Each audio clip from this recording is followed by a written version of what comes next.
Hello, everybody. We're going to read chapter 5 in this book right here, Jeremy Fink and the Meaning of Life. Chapter 5, Plan F. You're kidding, right? Lizzie has just read the final item on her chart. My outburst causes Zilla to growl at me and position himself between the two of us. Lizzie lays the chart back down on the kitchen table. Our keys are hidden in Harold's office somewhere, she insists. He said so himself. Maybe they're under the carpet in a forgotten corner of the supply closet, or stuck in the back of a desk drawer, or glued to the ceiling. We're gonna get into that office, and we're gonna find them. Breaking and entering? That's your big plan? That's illegal. I slip carefully past Zilla and into the living room, where I begin to pace and think. The law office is all the way uptown. I'm sure Mom wouldn't approve of us going there, so I'd have to lie. Can this be the only answer? What if other people are already using that office? Maybe if we kept looking at flea markets and tag sales, we'd eventually find keys that would work. But would we find them in time?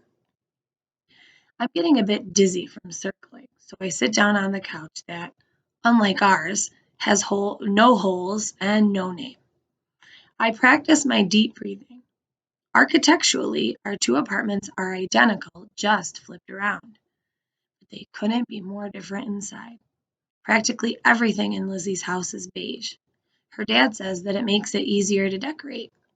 I have to admit, it's more calming than all the crazy colors of my place. Lizzie comes in and sits next to me on the arm of the couch. She picks at a stray thread and doesn't look at me. Sorry, she says. The box is yours. And I've been acting like it's mine, too. Making all these plans, dragging you all over the city. I'll stop, and you can do whatever you're comfortable doing. I'm so surprised by her words that at first I wonder if I misheard her. It sounded like she was apologizing for being bossy. Yes, I'm pretty sure she was. But to be honest, she doesn't have anything to apologize for.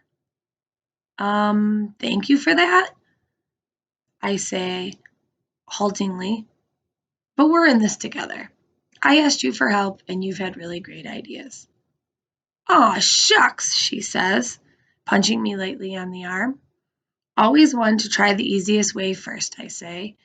Before we go to Harold's office, let's at least call him. Maybe he's still there and will look a little harder. That's the spirit, Lizzie says. She jumps off the couch and puts up her hand for a high five. I gave her a weak one. She takes the letter out of my backpack and reaches for the phone.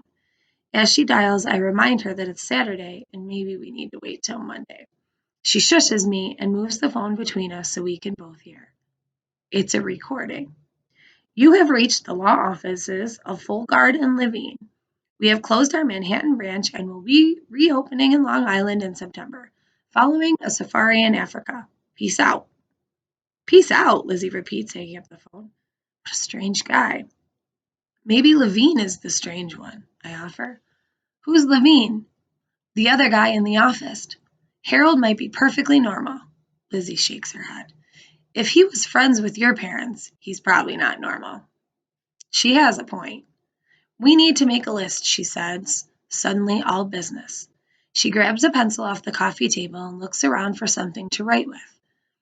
To recap what we've learned, it will be extremely difficult, if not impossible, to find keys that will fit the box. The box cannot otherwise be broken into, at least not without destroying it, and most likely its contents.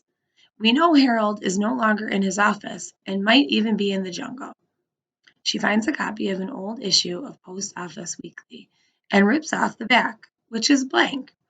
She begins to scribble, we'll need gloves, a flashlight, a screwdriver, a briefcase, candy, a map of the city, and some nice clothes.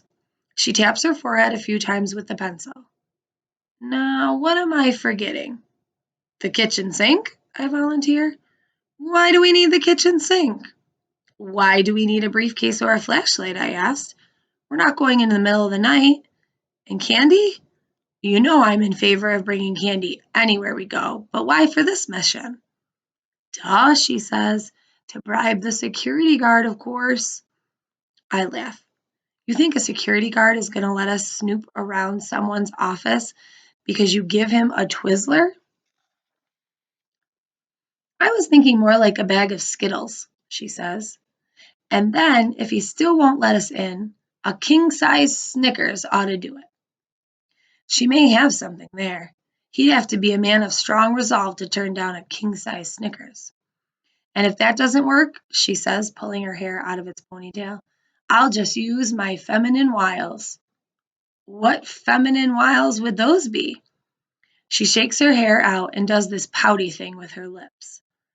I burst out laughing. You look like one of my fish. She chases me around the room, swinging her hair and hips and puckering her lips. Speaking of my fish, I say, running to the door, I have to go feed them. Cat and dog were ganging up on Ferret last night. I better make sure they haven't eaten him. Lizzie said, You're just afraid of my feminine power. She closes the door behind me. I give a little shiver. I don't usually think of Lizzie as a girl at all. It's just too disturbing. I awake on Sunday morning to the sound of one of those big trucks backing up. Beep, beep, beep. The brakes hiss as the truck comes to a stop. Why would a big truck park in front of my building? Unless I jump out of bed and peek through the blinds. It is a moving truck. Our new neighbors have arrived. A small red car pulls up behind the truck and the four doors open. The first thing I see are four blonde heads, mother, father, boy, girl. At the same time, all four crane their necks and look up at the building. The father points first to the roof, where people sit on July 4th to watch the fireworks, and then down to the window of the apartment that will be theirs. He doesn't look like a minor league baseball player, or an acrobat, or any of the other things I had been hoping for. He's actually wearing a suit, which I think is weird for a Sunday, and even weirder for moving day. Since my window is only about 10 feet above their heads, I can see them very well. The boy is scowling, and the girl's face is sort of crumpled. Streaks of brown makeup run off from the sides of her eyes. She must have been crying. I want to call down that this is a nice place to live, but never having moved in my life, I can't really identify with what they must be feeling. I plan on living here forever. The parents start directing the moving men, and the kids lean against the car. The boy crosses his arm and kicks at the ground while the girl twists a strand of hair around her finger. I'm about to go get Mom to tell her the new neighbors are here when I see our upstairs neighbor, 5-year-old Bobby Sanchez, run down the porch steps and up to the car. His mom hurries to catch up. Hi, Bobby says to the new kid, sticking out his hand. I can hear him clearly through my window screen, but the new boy pretends not to. The girl forces a smile and shakes his hand. I'm Samantha, she says. This rude kid is my brother Rick. We're moving in today. Cool, Bobby says, scratching his head with one hand and shuffling his feet. That boy is never still. I'm 5, Bobby adds. How old are you? We're 14, Samantha replies. We're twins, but I'm older by 6 minutes. Rick kicks her in the shin and she jumps. Well, it's true, she says. A roll of thunder passes by and everyone checks the sky. I hope it doesn't rain on them. With both of my parents being identical twins, I would have expected to come across more twins in my lifetime. This is the first boy-girl set I've ever seen. They don't look very much alike. She has an oval-shaped face and he is square. I am starting to feel a little creepy spying on them, so I scribble a note to Lizzie and stick it through the hole. By the time I use the bathroom and throw on shorts and a t-shirt, there's a response waiting for me. J. Not leaving my apartment today equals not meeting new neighbors. You can come over if you want. Your grandmother emailed me about the state fair. I'll wait till you get here to open it. L. I write back. L. Why aren't you leaving your apartment? J. She responds. J. NOYB. None of your business. L. NOYB? Why isn't it my business that she won't come downstairs? And Grandma was very sneaky to email Lizzie instead of me. She knows I delete anything with state fair in the subject heading. I go back to the window, but the new family is no longer outside. They must have gone up to their apartment. It has started to drizzle, and the movers are carrying bundled furniture up the stairs, along with a seamlessly endless number of boxes. I debate going to their apartment, but I figure I should wait for Mom to do that. She'd want to bake something, probably. I think that's what you do when someone new moves in. If these were just new kids at school, I wouldn't even think of trying to meet them. But I feel it is my neighborly duty to be, neighborly. Since I'm dressed now, I might as well go to Lizzie's. I leave a note for Mom on the kitchen table. I am very responsible that way. Grandma knows I'm dreading keeping my end of the bargain that we made last summer. Each summer, Lizzie, Mom, and I visit her at the bed and breakfast she runs in New Jersey. It's basically the only time I leave the state. Last summer, as she does each year, Grandma took us to the state fair nearby. I basically ate my way through the whole thing. Caramel apple, candy apple, funnel cake, cotton candy, and a root beer float. Mom said I would pay for it later, but I was fine. I have an iron stomach. Grandma bet Lizzie and me that the woman at the Guess Your Weight booth would guess both our weights exactly right. She said if she won the bet, then Lizzie and I would agree to participate in the Young Talent competition next summer. She'd been trying to convince us to participate for years. Apparently, competition is good for the soul and builds character. She herself enters the table setting competition every year and also the make your own jam. If the woman was wrong, Grandma promised never to mention the competition again. Lizzie may be short, but she has muscle. She weighs more than she looks.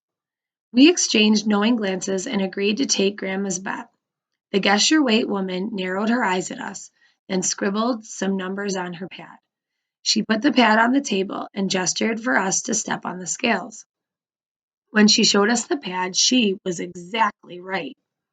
Clearly, there was some kind of scam involved, but Grandma dragged us away before we could do a thorough investigation.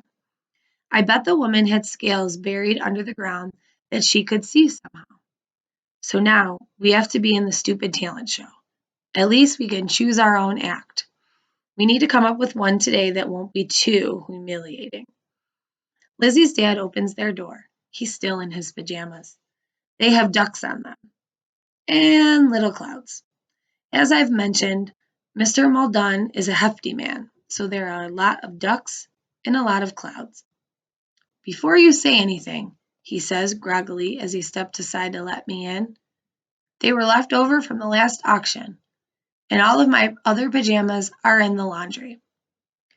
At the post office, they're always auctioning off packages that have been deemed undeliverable, like they don't have addresses or return addresses.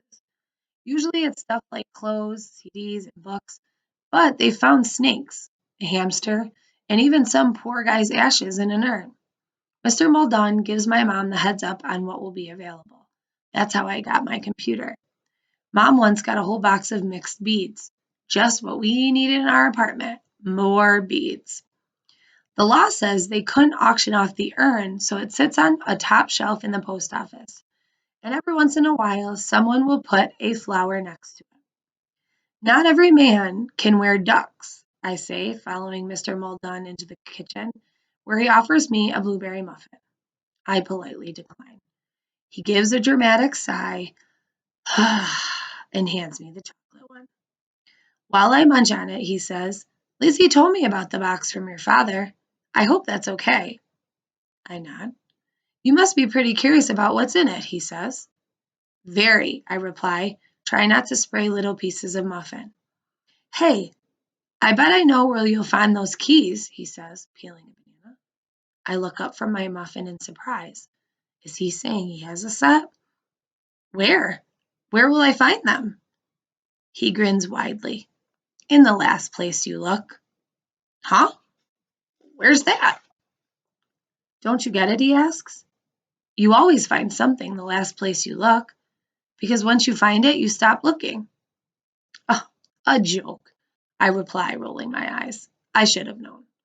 Should have known what? Lizzie asks, entering the room. I'm about to tell her when I am caught off guard by the round band-aid in the center of her chin. Caught yourself shaving? Very funny, she says. I don't want to talk about it. She storms into the living room. I follow with a glance back at her dad. He mouths the word pimple. So that's why she doesn't want to meet the new neighbors.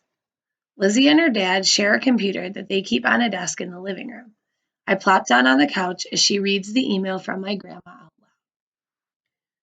Dear Lizzie, hello, darling. As you know, the fair is coming up in only a few weeks. I've tried to get in touch with Jeremy, but his email must be broken. So I have taken the liberty of choosing your routine for the talent competition. Remember that lovely skit with the hula hoop? That is what you will be doing. The act must be between 3 and 5 minutes, so do time your music accordingly. Much love, Grandma Annie. Lizzie whirls around, her hand over her mouth, eyes wide with horror. This is exactly why I don't like surprises. Once I get over the initial shock, I jump up from the couch. This is a nightmare. We can't perform that routine in front of hundreds of strangers. Lizzie's face is getting redder by the second. She isn't talking about that thing we used to do where you throw me a football while I'm hula hooping and I throw it back, and then I eat that banana? I nod miserably. That's the one. Remember we made that up the summer we went out there and it rained the whole time? We were 6, Lizzie shouts. Lizzie's father hurries into the room. Everything okay? Lizzie fills him in on our dire situation. Mr. Muldoon shrugs. Doesn't sound so bad. Could be a growth experience. We glare at him. Is there a prize? He asks. I think it's $50 if you win, I reply. With a wink, Mr. Muldoon says, that'd buy some kid a lot of Snickers bars. He has a point. Fine, Lizzie says, throwing up her arms. But if we lose out to that kid who plays the harmonica with his nose, somebody's going to pay. That kid won't win, I assure her. He won last year, and you can't do the same act twice. It's a good thing I like your grandmother, Lizzie says. I wouldn't hula hoop for just anyone. I know you wouldn't. I refrain from reminding her that when we were younger, she used to want everyone to watch her. Are you sure you don't want to meet the neighbors now? I don't think they're too happy to be here. She gestures wildly at the band-aid on her chin. The subject is closed. Monday morning comes all too quickly. Lizzie shows up at my bedroom door dressed in a long skirt and a clean white top.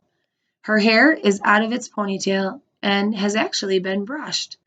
The band-aid is gone. I rub my eyes to make sure it's her. Why aren't you dressed yet? She demands.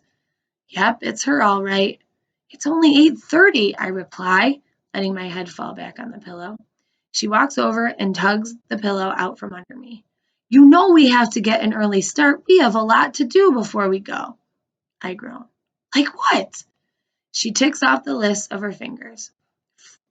First, you have to get dressed. Nicely. Second, you have to gather your items from the list. Third, we have to go to the store to get the candy. Luckily for you, the best way to the office is by bus, so you're spared the subway for today. I sleepily sit up and move to the edge of the bed. You forgot the part where I have to lie to my mom on the way out. She's off from work on Mondays, so she's home now. Already taken care of, Lizzie says with a dismissive wave of her arm. She saw me coming in and asked why I was dressed up. I said we're meeting my dad at the post office and he's going to give us a tour. But what'll happen if she sees your dad later and he doesn't know about any tour? Don't worry so much. Lizzie pulls my closet door open and reaches inside. We'll ask my dad for a real tour tomorrow, just in case. Here, she says, tossing a blue button-down shirt on my bed. Wear this with your Dan pants. I make a face. The only time I wore that shirt was to my aunt's gallery opening. You want me to wear it on a regular day? It's for a worthy cause, she says, grabbing a pair of brown dress shoes from the floor of the closet. We have to look respectable. And didn't everyone tell you how handsome you looked in it? One old lady, I grumbled, but I think she was legally blind. All right, give me 10 minutes. I drag myself to the bathroom and throw on the outfit Lizzie laid out for me. It takes a while to do up all the buttons on the shirt. Why would anyone wear this when they could pull on a t-shirt? I grab the items on Lizzie's list that are my responsibility. The flashlight, gloves, and screwdriver, and stuffed them in my backpack. Lizzie has the map in one of her dad's old briefcases. We'll have to stop at the comic store for the candy. Mom and Lizzie are in the living room when I come out. Mom is on her knees patching up one of Mongo's legs. It's been peeling ever since Zilla the monster cat had to stay here for a night last month while Lizzie's apartment was being exterminated. Zilla spent half the night using the leg of the couch as a scratching post. Neither of us was brave enough to try to stop her. Don't you look nice, Jeremy? Mom says when she sees me.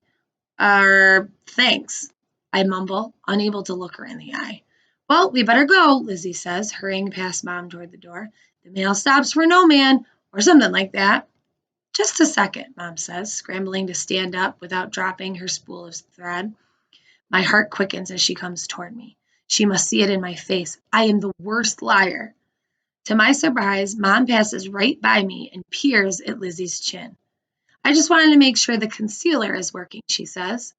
Looks good to me. Can't see a thing. Lizzie blushes furiously and doesn't look at me. I want to laugh, but she'd kill me. It's fine. Thanks for your help, she mumbles, and practically throws herself out the front door. I think it's nice that my mom wants to help Lizzie with girl stuff. Mom closes the door behind us, and I see that Lizzie left the briefcase a few feet away outside her door. She picks it up and we're about to turn down the stairs when the new kids come out of their apartment. The four of us stand there awkwardly until the girl, Samantha, says hi, and we all introduce ourselves. Rick doesn't look quite as angry today. Perhaps he is resolved to his fate. So where did you move from? Lizzie asks. She's unconsciously reaches up to touch the spot where her covered up pimple is, and then quickly lowers her hand. From New Jersey, Samantha answers. Our dad works in the city and was tired of the commute. Did you ever go to the state fair? Lizzie asks in an unfamiliar high-pitched voice. We're going to be in it next month. I've never heard her so talkative to strangers. Why would she mention the state fair of all things? The state fair, Rick repeats with a laugh. Only hicks go there. What are you going to do? Pull a tractor with your teeth? No, wait. You're going to race pigs. Shut up, Rick, Samantha says, pushing him hard into the wall. Ignore him, she says, rolling her eyes. He can be so obnoxious. No problem, I mumble, even though I don't mean it. Rick is still laughing, and Lizzie has turned mute. It looks like it's up to me. Well, we hope you like it here, I tell Samantha, ignoring Rick. Then, as Mom trained me to do, I add, let us know if you need anything. I point out which apartments are ours, and seeing as Lizzie is still mute, I pull her down the stairs with me. What was that all about? I ask once we get outside with a few yards away. The usual spring is missing from her step, and she's walking very slowly. Could she have been nervous because of Rick? Does she think he's cute or something? Finally, she says, I feel so stupid. Samantha's going to think I look like this every day, with this dorky skirt. And then I go on about the stupid state fair. Why did I say that? And this stupid briefcase. Did you see her earrings? And her toenails were red. I won't ask why you were looking at her feet, but why do you care if some girl you don't even know thinks you look like this every day? What's wrong with the way you look? Oh, never mind, she says. You don't understand girls at all. She walks faster, almost jogging, and I have to hurry to keep up. Well, at least the spring is back in her step. What will happen next?